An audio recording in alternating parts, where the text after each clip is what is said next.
Hello students.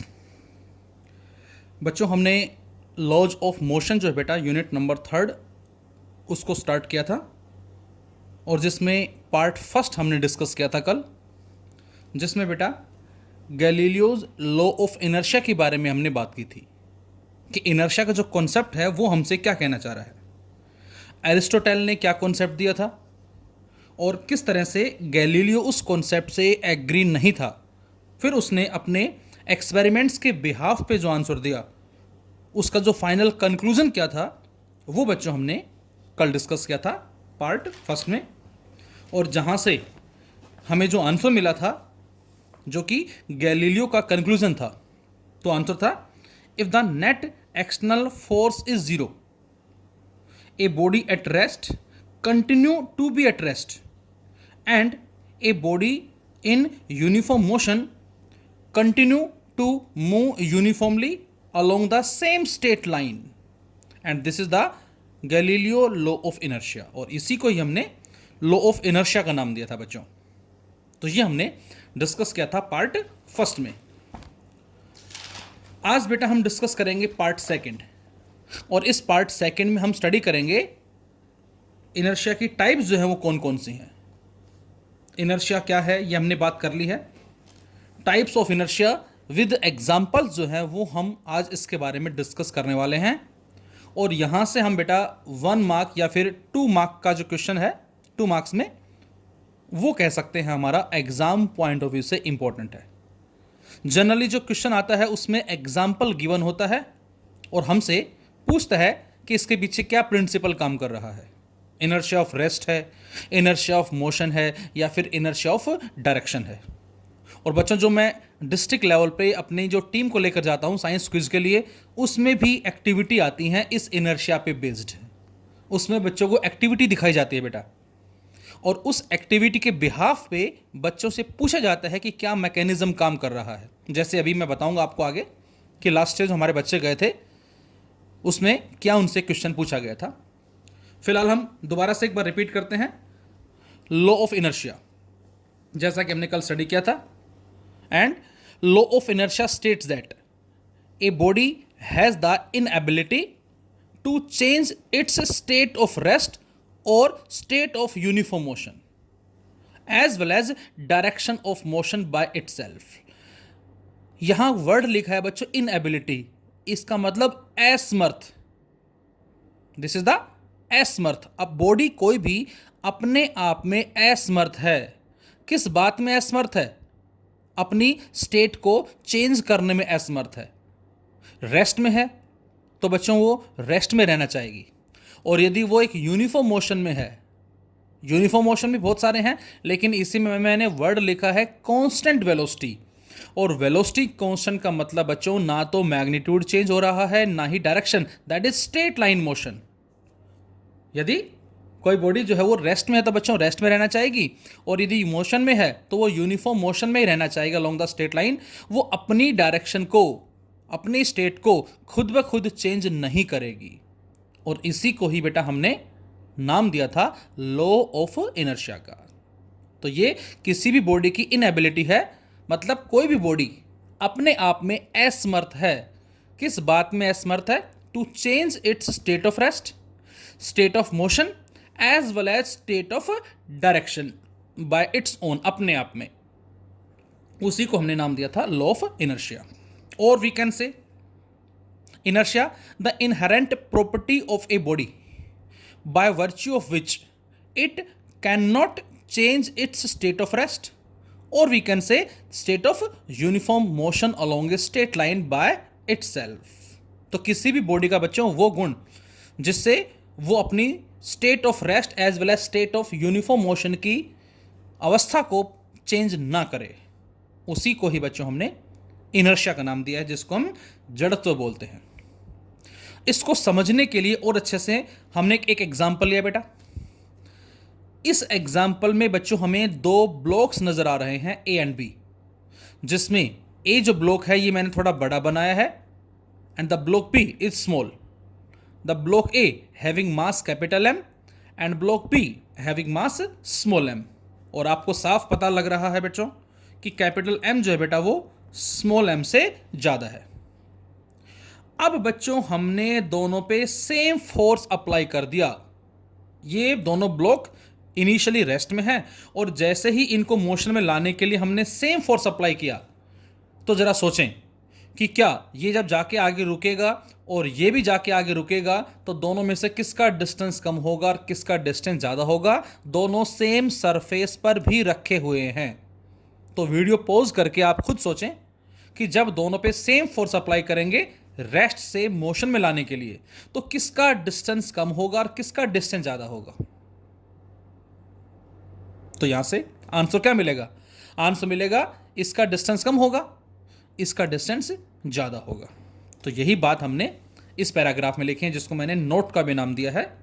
If the same force is applied on both of them, then heavier body does not move through the same distance. Maybe movement ना भी करे या हो सकता है movement कर जाए, दोनों ही बात हो सकती है, लेकिन जो मोशन होगा इसमें वो इसके कंपैरेटिवली क्या होगा? कम डिस्टेंस को अचीव करेगी।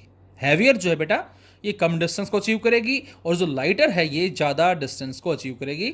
So if the same force is applied on both, then heavier body does not move through the same distance as the lighter body.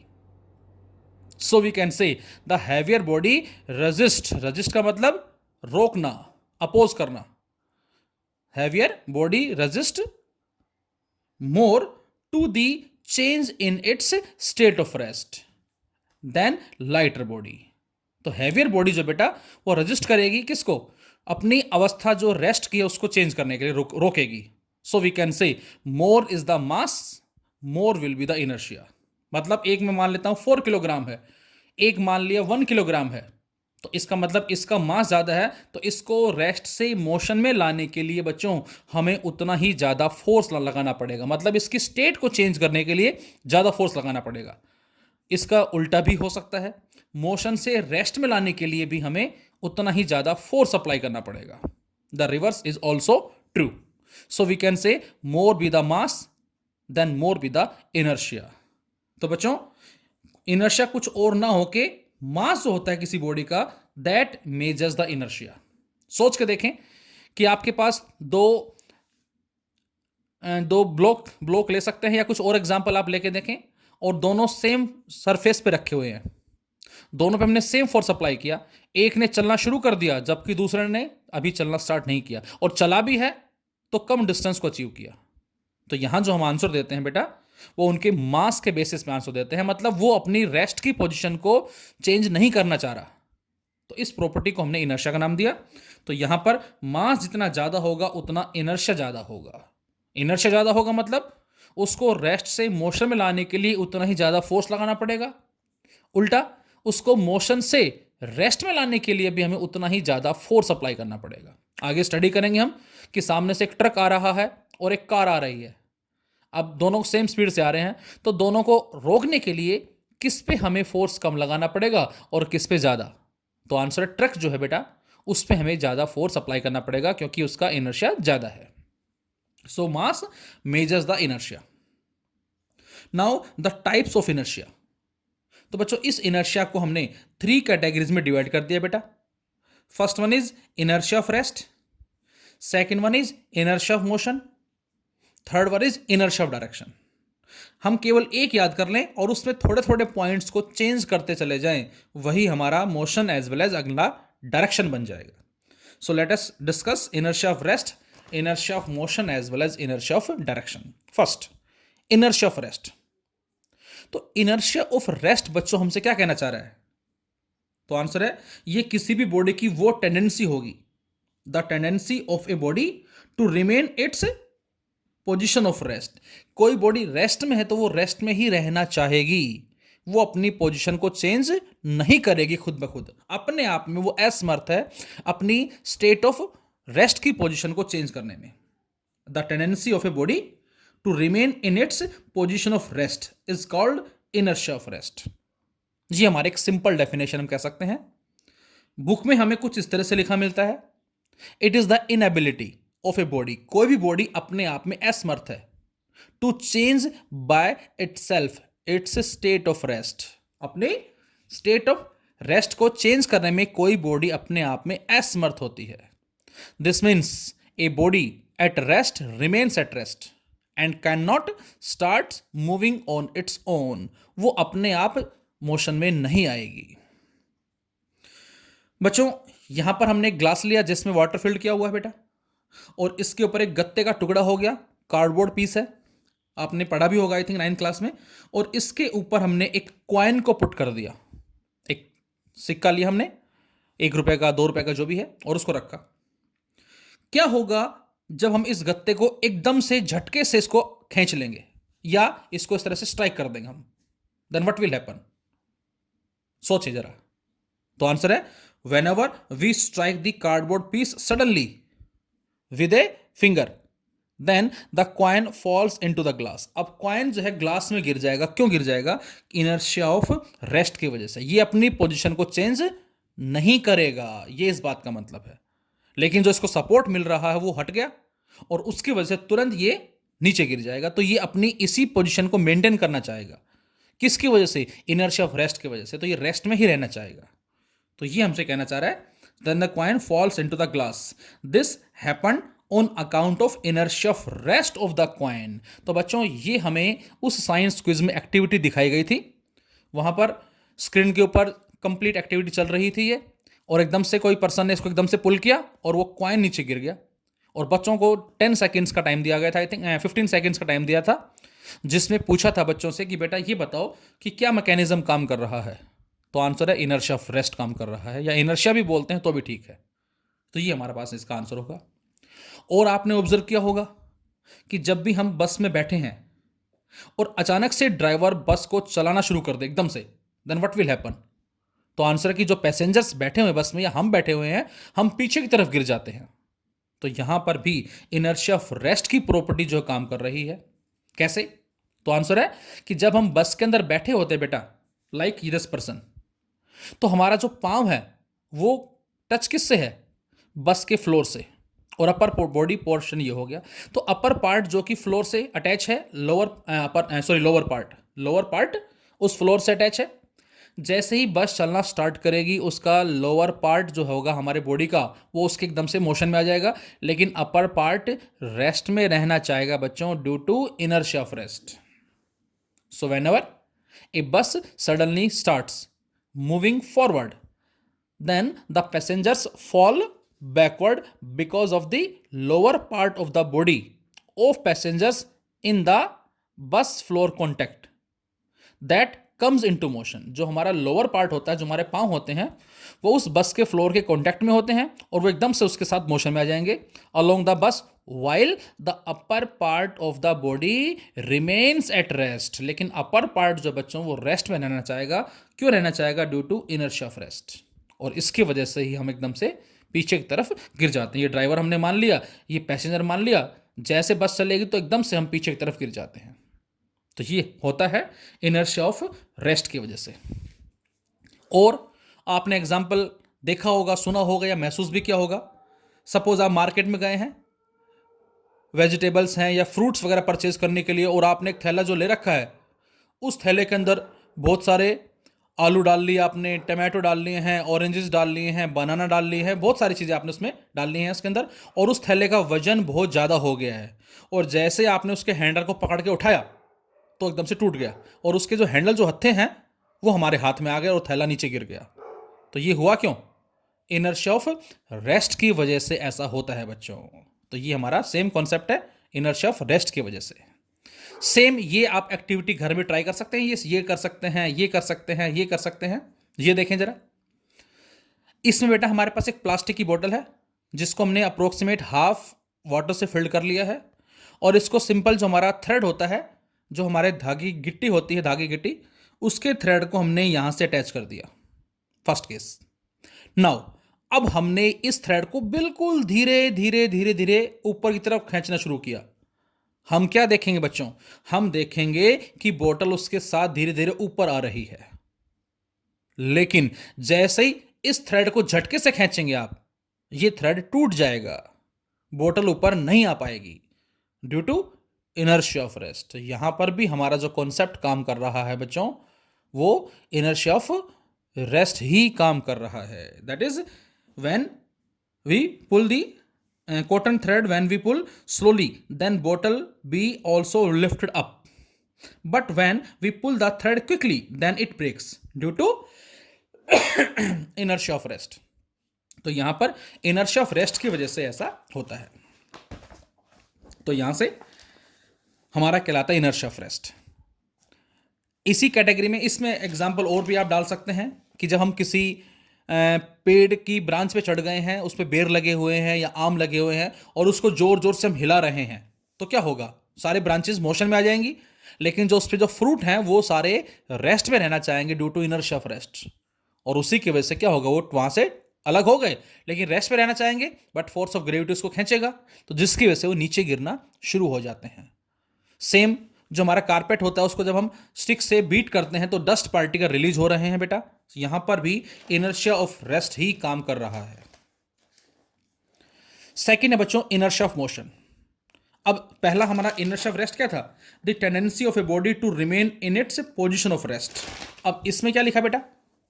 The tendency of a body to remain in its state of uniform motion along a straight line is called inertia of motion. तो ये tendency किसी body की जिसकी वजह से body जो है वो रहना चाहेगी अपनी स्टेट ऑफ यूनिफॉर्म मोशन में, जो कि एक स्ट्रेट लाइन के अलोंग है। उसी को ही बच्चों हमने इनर्शिया ऑफ मोशन का नाम दिया है। अब आप कहेंगे सर जब किसी स्ट्रेट लाइन पे कोई बॉडी जा रही हो तो रुक जाती है। बिल्कुल रुकती है, क्योंकि वहां फ्रिक्शनल फोर्स अपोज करता है। यहां पर एक चीज और हम बोलना चाहेंगे कि जो फोर्सेस लगते हैं बेटा, वो यदि बैलेंस्ड फोर्स हैं उस केस में ये हमारा कॉन्सेप्ट काम करता है, और यदि अनबैलेंस्ड फोर्स हैं तो फिर क्या होगा? तो फिर पॉसिबिलिटी हमारी चेंज हो जाएगी। तो ये बैलेंस के लिए यूज किया गया वर्ड, बैलेंस फोर्सेस के लिए हम कह सकते हैं। और we can say it is the inability of a body to change by itself its state of uniform motion. कोई भी बॉडी अपने आप में असमर्थ है। किस बात में असमर्थ है? अपनी स्टेट ऑफ यूनिफॉर्म मोशन को चेंज करने में। It means a body in uniform motion can neither accelerate nor retard on its own। ना तो वो अपने आप स्पीड अप होगी और ना ही अपने आप स्पीड डाउन होगी। इस प्रॉपर्टी को हमने इनर्शिया ऑफ मोशन का नाम दिया बच्चों। एग्जाम्पल पहले वाले से उल्टा, उसमें रेस्ट से मोशन में आए थे, इसमें मोशन से रेस्ट में। मीन्स हम बस में जा रहे हैं और उसके बाद क्या? अच्छा ये सेकेंड एग्जाम्पल है। चलो फर्स्ट वाला हमारा क्या है बेटा? ए person jumping from a speeding train. First हमने लिया कि जब भी हम किसी बस के गेट पे खड़े हैं और बस चल रही है धीरे धीरे, और जैसे हमारा स्टॉप आया और बस के रुकने से पहले हमने जंप कर दिया सपोज, तो हम एकदम से आगे की तरफ गिर जाते हैं। ऐसा क्यों? तो आंसर है इनर्शिया ऑफ मोशन की वजह से। A person jumping from a speeding train और we can say bus may fall forward because of the feet of person comes to rest. जैसे ही बच्चों हम जंप करते हैं तो क्या होता है बेटा? हमारे पांव जो एकदम से ग्राउंड के कांटेक्ट में आ जाएंगे, वो रेस्ट में आ जाएंगे। लेकिन जो अपर पार्ट है हमारे शरीर का, हमारे बॉडी का, वो मोशन में है। किसकी वजह से मोशन में है? Due to inertia of motion. और उसकी वजह से ही हम एकदम से आगे की तरफ गिर जाते हैं। व्हेनेवर ए मूविंग बस सडनली स्टॉप्स, जैसे ही चलती बस में ड्राइवर अचानक से ब्रेक अप्लाई कर दे तो सारे पैसेंजर आगे की तरफ गिर जाते हैं। तो यहां आंसर क्या होगा कि जैसे ही ब्रेक्स अप्लाई कर दिए बच्चों, तो जो बस का फ्लोर है बेटा वो रेस्ट में आ जाएगा। उसके साथ हमारा जो बॉडी का लोअर पार्ट अटैच है वो रेस्ट में आ जाएगा, लेकिन अपर पार्ट आगे जाना चाहेगा। किसकी वजह से? चलता रहना चाहेगा, इस प्रॉपर्टी की वजह से, और उसी वजह से हम आगे की तरफ गिर जाते हैं। तो ये भी हमारा इनर्शिया ऑफ मोशन के रेस्पेक्ट में कहलाएगा। Similarly third one is inertia of direction. इसमें क्या होगा बच्चों? तो आंसर है the inability of a body to change its direction of motion by itself. कोई भी बॉडी अपने आप में असमर्थ है अपनी डायरेक्शन ऑफ मोशन को चेंज करने में। कोई बॉडी अपने आप टर्न नहीं लेती बच्चों, उस पर एक्सटर्नल फोर्स चाहिए ही चाहिए, अनबैलेंस्ड फोर्स चाहिए ही चाहिए हमें। The inability of a body to change its direction of motion by itself is called inertia of direction. और इसको भी हम कह सकते हैं a body continue to move along the same straight line unless compelled by some external force to change in its direction. जब तक उस पर कोई अनबैलेंस फोर्स जो है वो ना लगे तब तक वो अपनी डायरेक्शन को खुद ब खुद चेंज नहीं करेगी। बड़ा सिंपल सा एग्जांपल हमारा है, यदि हम छाता ना लें तो बारिश जो है वो हमें भिगो देती है, लेकिन हमने क्या किया, इस छाते को होल्ड किया हुआ, यहां से पकड़ा हुआ हमने यहां से, और उसकी वजह से क्या होगा, रेन ड्रॉप गिर रही हैं और इनकी डायरेक्शन चेंज हो रही है।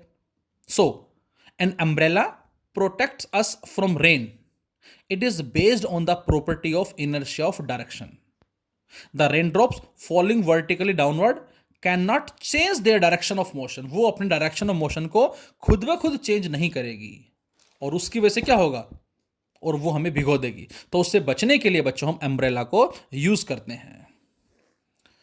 इसी तरह से हम कह सकते हैं कि जो रोटेटिंग व्हील होता है किसी भी व्हीकल का, जैसे ही कम बारिश हो चुकी है बेटा और थोड़ा कीचड़ भी है रोड के ऊपर हम जाते हैं, और जैसे उस कीचड़ में से हम स्कूटी बाइक कोई जो भी है व्हीकल हमारा लेकर जाते हैं, तो क्या होता है, तो उसके टायरों के थ्रू जो कीचड़ है वो पीछे की तरफ जाता है कुछ इस तरह से। और सपोज हम बाइक चला रहे हैं और ये सारा कीचड़ जब आएगा तो पीछे हमारे कपड़ों को गंदा कर देगा। The rotating wheels of any vehicle throw out mud, mud का मतलब कीचड़, कीचड़ को फेंकते हैं tangentially due to directional inertia, इस इनर्शिया ऑफ डायरेक्शन की वजह से वो पीछे फेंकेगा। अब बेटा कपड़े गंदे होंगे तो उससे बचने के लिए बच्चों हम टायरों के जस्ट पीछे क्या लगाते हैं बेटा, मड गार्ड। मड का मतलब कीचड़, गार्ड का मतलब बचाने वाला, कीचड़ से बचाने वाला, तो ये हमने मड गार्ड लगा दिए हैं। The mud guard over the wheels stop the mud, वो उस कीचड़ को रोक देते हैं।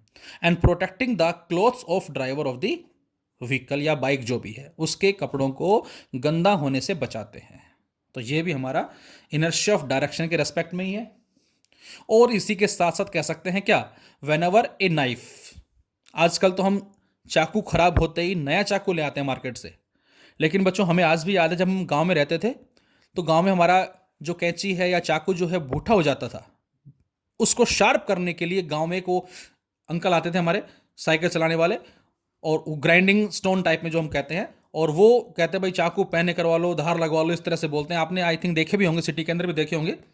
तो जब वो धार लगाते तो उसके जो आपने स्पार्क देखे होंगे वो टेंजेंशियली मूवमेंट करते हैं, तो वही बात इसमें लिखी है हमने।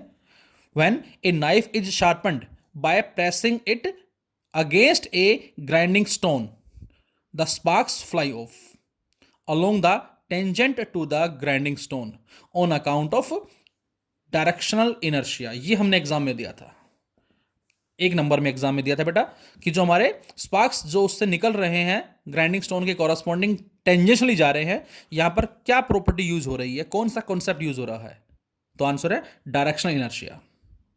तो ये हमारा कहलाता है बेटा इनर्शिया क्या है, टाइप्स ऑफ इनर्शिया क्या है, और उसके एग्जाम्पल जो है वो क्या होंगे।